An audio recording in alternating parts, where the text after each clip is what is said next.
So there are some big headlines this week in the FDA.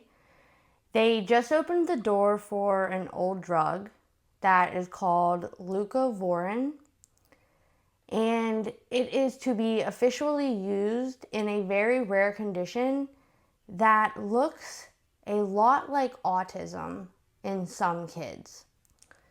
This is not an autism cure, but it is the first time a treatment tied to autistic features has gotten FDA recognition. So what is leucovorin? Well, it's folinic acid. So it's folate. It's related to methylfolate, folate. It's just a more bioavailable form. Folinic acid has been around for decades. It's basically just an active form of folate. The FDA decision wasn't about autism itself. It was about a rare condition called cerebral folate deficiency, or CFD. In CFD, the brain can't transport folate properly. Even if you take blood tests and the blood folate looks fine.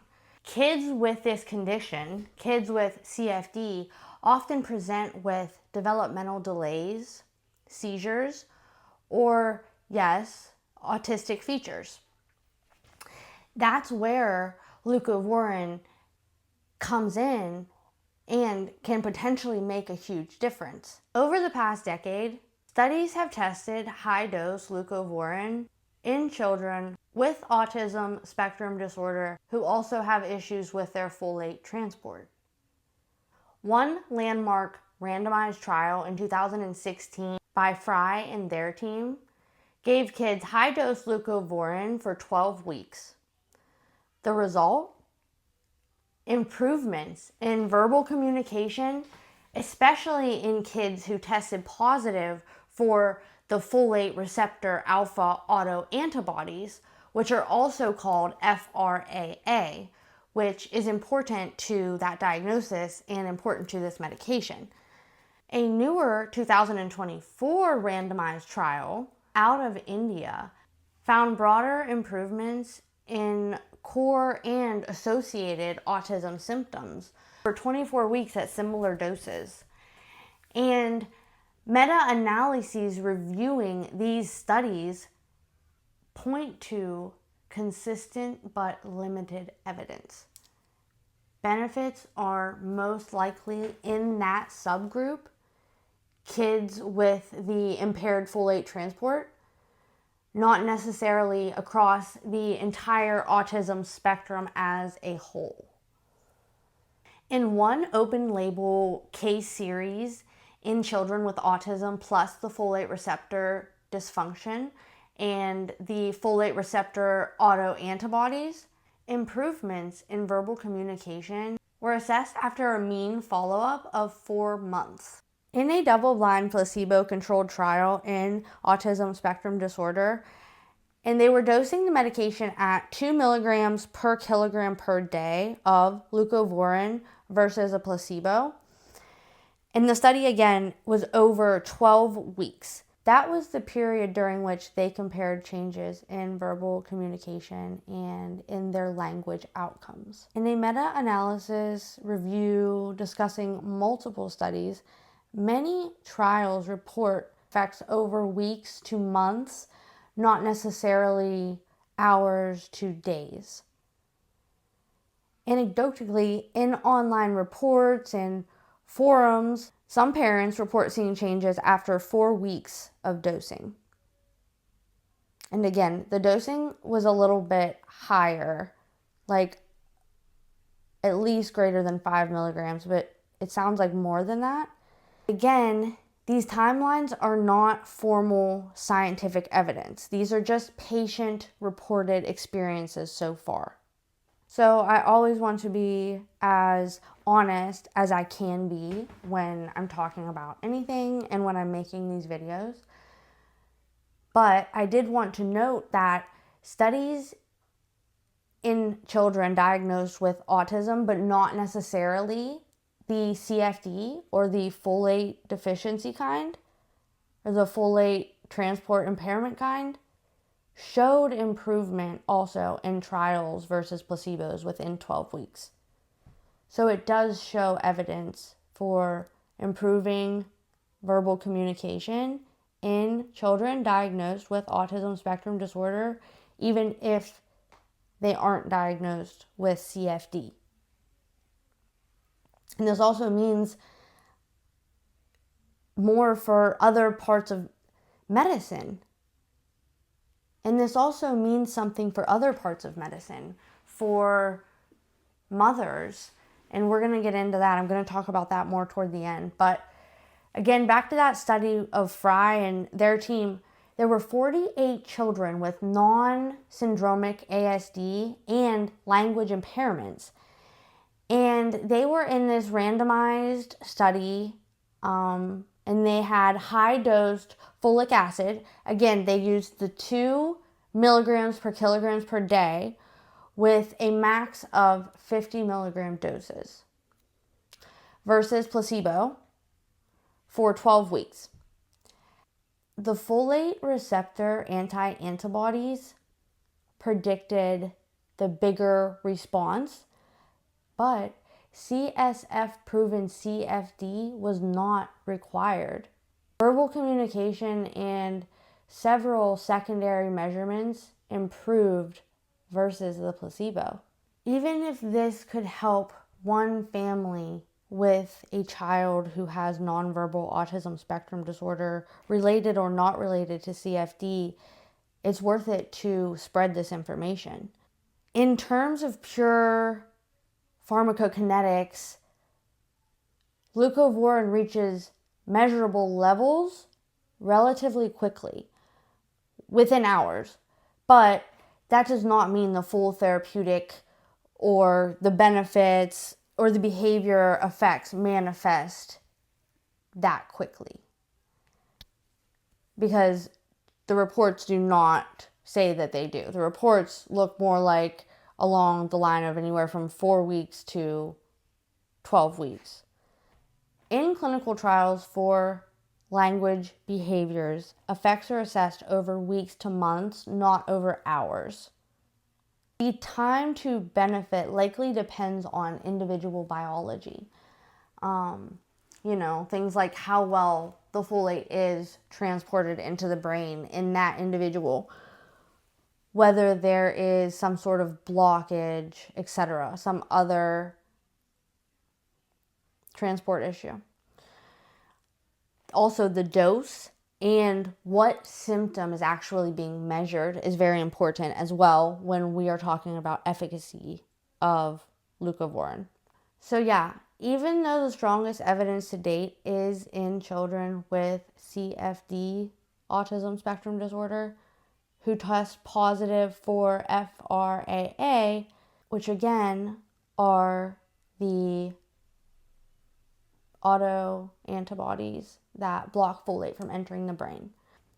Kids can be tested for FRAA with a blood draw or with testing their spinal fluid, but that's less practical than testing with a blood draw. So again, this isn't necessarily for all autistic children, but it's for a subset when the biology lines up. And it's for a subset for children who are nonverbal, which is extremely important when you're talking about families who are looking for alternative options of treatment, that have tried other things and that are just desperate for their child to speak.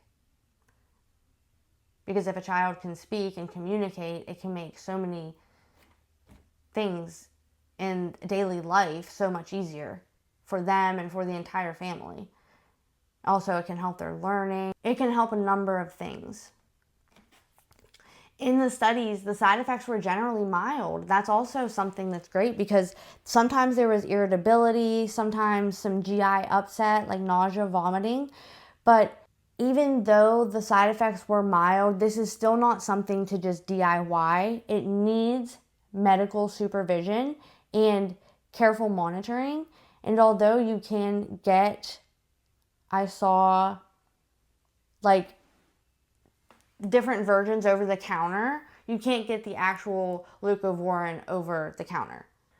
So right now, leucovorin has mostly been studied in very specific conditions. It's also been studied with methotrexate rescue, and then more recently, the autism with folate receptor autoantibodies. But if you zoom out, it raises a really intriguing question for me in my mind, because I always go to, where else could we then apply this? Then I started to think, well, what about mothers who, because prenatal vitamins, right? Folate, methylfolate. And methylfolate is like the most bioavailable form of folate that a mother can take or a pregnant woman can take. So in high-risk pregnancy and neural tube defect risk, high-risk situations, pregnancies, women who have that risk, folate is essential for neural tube closure. That's why folic acid is universally recommended in pregnancy. But folic acid must first be metabolized into the active form before we can absorb it. So people with certain MTHFR polymorphisms or other folate transport issues may not convert efficiently, and then they are not able to absorb that folate like other people can, or absorb it appropriately, and this can cause things like spina bifida and other neural tube disorders. So the idea is that using leucovorin or 5-MTHF could, in theory, reduce the risk of NTDs, which are neural tube defects, in women who don't process folic acid well. It hasn't been studied directly, like I said, in NTD prevention. Only folic acid, and then more recently the 5-MTHF. It's 5-MTHF. But there's still potential there. And another place that leucovorin could be applied is in neuropsychiatric disorders with folate metabolism links as well. So things like depression, schizophrenia, and even treatment-resistant depression have been linked to low CSF folate or folate receptor autoantibodies too.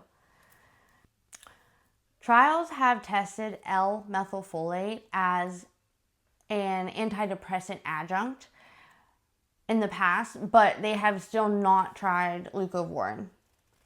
So the idea here is that, again, leucovorin could potentially have the same role in people with depression, treatment-resistant depression, schizophrenia. If they have trouble absorbing folate, similarly to these children that we're discussing, then they could potentially benefit from this treatment as well. But again, this hasn't been directly studied either. This is just me kind of talking at this point. But the first part, in leucovorin, it has been, the FDA is trying to change the label of the medication to include the autism subtype. That's what's going on right now. And they just announced that because it is approved. Another place that this could be really interesting would be neurodegenerative disorders such as dementia, because folate is critical for methylation and myelination and homeocysteine regulation. So this could delay or improve potentially high homocysteine is a risk factor for cognitive decline and dementia. So if leucovorin could be protective in patients with folate pathway issues who are at risk for developing dementia, Alzheimer's, or the decline or the degeneration of their white matter in their brain. And again, this is not tested, but this is just my idea that it could potentially prevent or maybe reduce or could improve symptoms in dementia. There are no trials yet, but it is plausible.